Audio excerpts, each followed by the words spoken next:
Hey everybody, welcome to this week's video, and today I'm going to take the, at this point, top hit on the Ask Pete thing that we do where people submit their questions. Also, in case you forgot, here's my cross-shaped hole in my ceiling with my fan. It's like 3,000 degrees here in suburban Philadelphia. Miley, are you there? Oh, there's Miley, hanging with a cat litter. Don't eat anything. My dogs eat cat poop. Anyway. So, hey, folks, anyway, back to the question. Okay, here's the question. It's one everybody wonders about, and it says, I'm reading this off the board here, how should we view Satan / the accuser? It seems a lot of our theology comes from Paradise Lost, Milton's Paradise Lost. And also sort of related to that, there's another question that came, I think, third or fourth, but it's related. Does Satan even exist? So let's try to hit that in sort of a quick overview of, I think, what some of the data are that we deal with in answering a question like that. And the first has to do with the Old Testament. There is no place in the Old Testament except for one where there is a figure by the name of Satan. Satan is actually, it's a verb in Hebrew, satan, and it means, like the question says, to be an adversary or to be an accuser. And when that term is used, it's always used with a definite article, the. So it's the Satan, which means the adversary or the accuser. And we see that, for example, in the famous story of Job in chapters 1 and 2, where the adversary or the accuser, and the better English translations will put it that way. They won't say Satan. But this accuser is basically, what's he doing? He's accusing Job of not really being serious about his worship of God. He's only worshiping God because he gets stuff out of it. So he accuses him and says, you take away his stuff and he'll fold faster than Superman on laundry day, to take a line from Bart Simpson. And, that gets this bet going. But the thing is that he's not like a malevolent figure from the underworld or something like that. He is a member of this divine council, which is a very ancient way, too, of thinking about the gods. And what he does, he takes up this task of sort of prosecuting attorney. You see something similar, we won't go into detail with all these passages, but in Zechariah, second to last book of the Old Testament, Zechariah chapter 3, verses 1 through 7, where again, there you have an accuser who is accusing the priest Joshua. And it's a similar situation to Job. At least it's similar enough that we can sort of put them in the same category. What really sort of, I think, sticks the knife in the idea of Satan being an individual with a separate existence and who manifests evil is the fact that in Numbers 22, this is in verse 22, you have the angel of the Lord is the Satan, the accuser, the adversary. And look at that. And I think, again, English translations put it differently, but this is a story where the angel of the Lord is like blocking Balaam, and the donkey keeps going off the road, and 3 times, and Balaam just beats the crap out of it. And then at the end, the angel of the Lord appears to him and says, basically, I've been an adversary to you these 3 times. In other words, I've been blocking your way, and that same term is used there, and that's very significant. Another example is in the story of Solomon, and this is in 1 Kings 11, verse 14. Solomon's reign it's not over yet, but it's coming over really, it's getting over real quick because, at the end of his life, he sinned by marrying, having all these foreign wives and concubines, and basically disobeying God and what kings are supposed to do. So after all that, as judgment to Solomon, God puts an accuser in his path, so to speak, and it's Hadad the Edomite, right? It's a foreign ruler. So in other words, Solomon has political problems externally with other nations. But that Hadad the Edomite, he is the accuser, right? The last example of the Old Testament is in 1 Chronicles 21:1. And this is where Satan it seems to be more of a name than a title. And that's interesting. We'll get to that in a second. But I don't see much of a difference here in how the term is used. because this is a passage in First Chronicles that is paralleled in Second Samuel. In Second Samuel, David numbers his troops, and God basically plagues him. God's not happy with him. In 1 Chronicles 21:1, it's the same incident, but here it's Satan stands up against Israel because of what David is doing by probably arrogantly numbering his troops. But there too, it's Satan plays that role of adversary against David, of making his life miserable, just as the accuser made Job's life miserable. Right? Because God says, okay, do whatever you want to Job, just don't kill him, right? So Satan is the accuser is let loose. And I think you have a similar situation in 1 Chronicles 21:1. There are other ways of explaining it, but the bottom line is that we are not here in 1 Chronicles 21:1 in like this medieval notion of a separate body, an entity of evil that has a name and sort of rules the underworld. And we're certainly not with red tights and a pitchfork, right? That's just all imagination from the medieval period. Speaking of First Chronicles, we're now dipping into what is very important, Second Temple Judaism. And I want to just mention how it seems that even the whole idea of demons comes into play. So you don't really have demons, and you don't have a king of demons in the Old Testament. By the time you get to the New Testament, it's a given. Where did it come from? Well, it came from the Judaism in between the two testaments, which is my soapbox for why it's so important to know something about this period. Long story short, around 300 BCE, there is a piece of writing called the Book of Watchers. And these watchers were like the fallen angels. And it's a lot of like creative theology on the part of Jews at the time, because that's what they did. They were thinking through things because of their own cultural influences, and they were talking about their own faith, bringing sort of things together from other influences and whatnot. So this Book of Watchers, that's what it's called, is about these fallen angels, and what they do is, this is way too much for a 15-second sort of synopsis, but just bear with me. These watchers are these heavenly beings, angels, angelic beings. They're the ones who in Genesis 6:1-4, they cohabit with the daughters of man, sons of God cohabiting with daughters of man, right? Bad move, don't do that. Well, the thing is that, again, according to how Genesis 6:1-4 was interpreted in the ancient world, there are various interpretations, but the result of that union was giants. Now think about those giants are sort of like hybrid, semi-divine, human and divine, right? Not like Jesus, but they're sort of almost like mythical creatures, right? So these giants are born, and they die in the flood. See, the flood comes next, and everyone's wiped out except for Noah and his family. Now, as the logic goes, and we see this in other books like the Book of Jubilees, Book of Watchers, and the Dead Sea Scrolls also talk about stuff like this. You put pieces together. The giants died, but you see, they're not just human, they're divine human. Their spirits live on. Those spirits become the demons. And eventually you have a head demon who's given various names depending on where you're reading, and just two of them that we might be familiar with. One is Beelzebub. I think sometimes spelled Beelzebul too, but it's usually Beelzebub.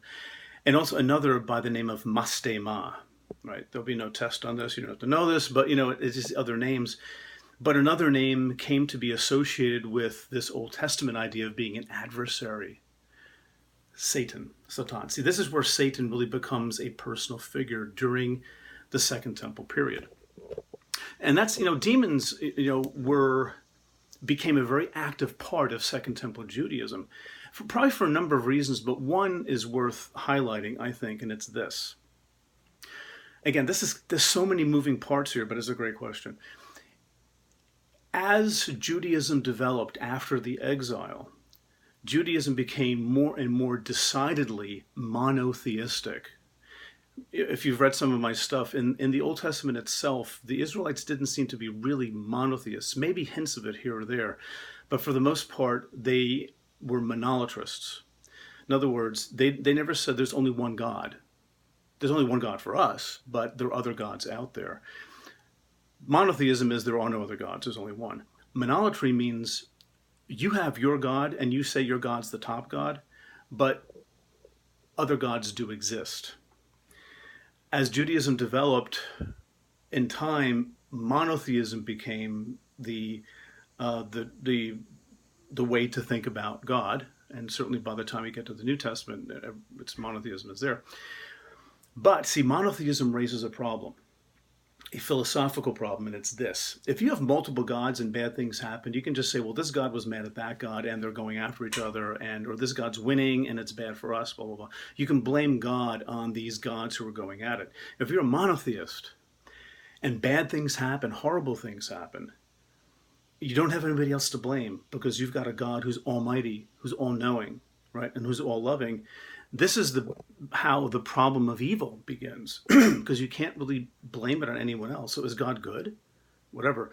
So the heightened interest in the demonic realm, the heavenly demonic realm, so to speak, or the people, principles and powers of the air, Paul calls them.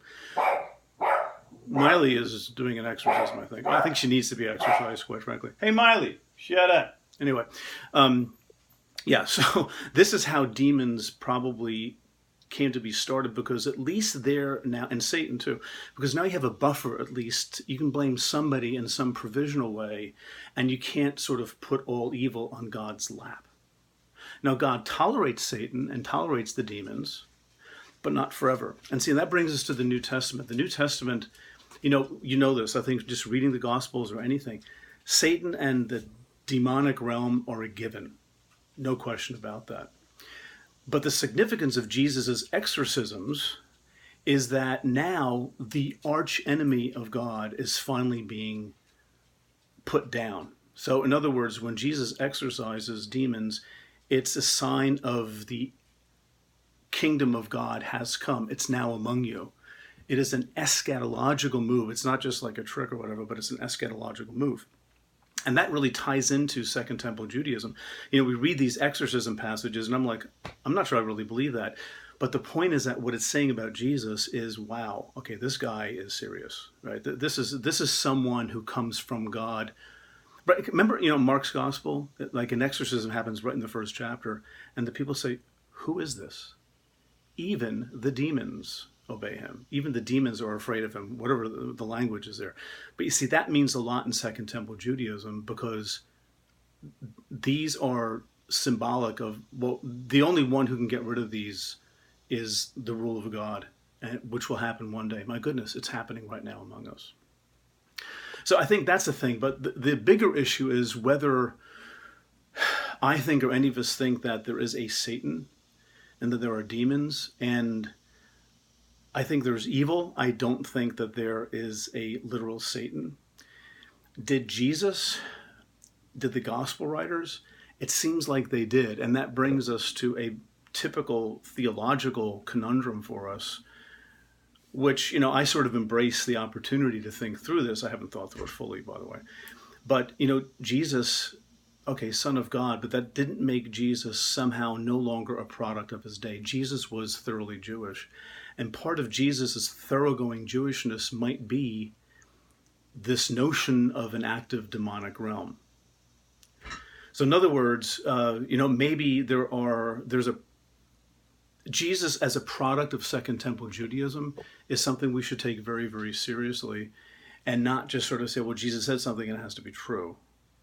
Right? You with me on that? I don't mean just dismiss what Jesus says. I'm just saying that it's more complicated than just Jesus said this. Yeah, Jesus, the Jew, said this. And Paul says it too, right? So I want to take seriously what they say, but I don't know if I feel personally beholden to saying, well, I guess that's the end of it, right? But I can see also where this would make sense for Jews at the time in this respect. You have here Jesus, the coming of the Messiah, which means the kingdom of God is here in our midst. Let's call it the church. And the church is supposed to be yeast and all that kind of stuff for the rest of the world. What fuels that is God and the heavenly realms. Paul talks about the heavenly realms a lot. You're actually a member of the heavenly realms, right? Well, the thing is, what they're battling against is empire, and at that point, it's the Roman Empire, and it's powerful. Boy, is it powerful, right? So, I think maybe logically, you might think, as an ancient person, and I don't belittle them for saying this, but as an ancient person, I might think, what's the supernatural thing that fuels them as well? And so you have this active notion of angels and demons, and God and Satan. I mean, I get the point. I can see why people would do that. I don't know what is actually. Well, let me put it this way: there is still a theological dilemma here, which is you seem to have two, not equal, but nearly equal powers up there duking it out. And that's the problem that people have had with any sort of a notion of Satan, who just pretty much does whatever he wants to. And where's God when you need him, right? So, I mean, I think that raises a philosophical, theological kind of problem. Like, is there really a force like that God just leaves running around in this cosmos around us? I'd like to think that, like the New Testament says, Jesus reigns now. The Christ is with us, and we don't have, those things are destroyed. Whatever they are. So anyway, okay, so what do we do today? And I think this is not an easy question. I have a hard time believing in an embodied evil that, causes World War II or car crashes or demons that do things. But I want to be very clear with you too. I don't believe those things are true, but I also don't understand the universe we live in. And that's not a cop-out. I've had experiences in my life that have made me think there's more going on than what I'm seeing here. And, I want to take that seriously too, but I don't think there's a sort of a neat hierarchy up in the air that has a physical entity. And again, that's not an Old Testament notion. It's something developed in Second Temple theology, and it's something that the New Testament just accepts as a given.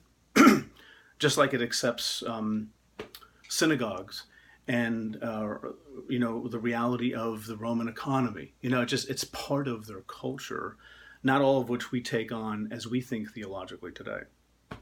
All right. Anyway, so that's sort of my take on all this, and I'd probably like another 15 minutes to flesh out some of this stuff. But I hope it's helpful. If not, I'll try again sometime. Maybe I can do this maybe Jared and I can have a blog, a podcast on it or something like that. So anyway, a lot of people have done some thinking about Satan, and just Google it. I think Brad Jerzak's done some stuff, and a bunch of people have really thought about this too. So it's not like we're the first ones to ask this question. All right, folks, as always, thanks, blessings to you. Thanks for watching and for being part of the Patreon family. All right, see ya.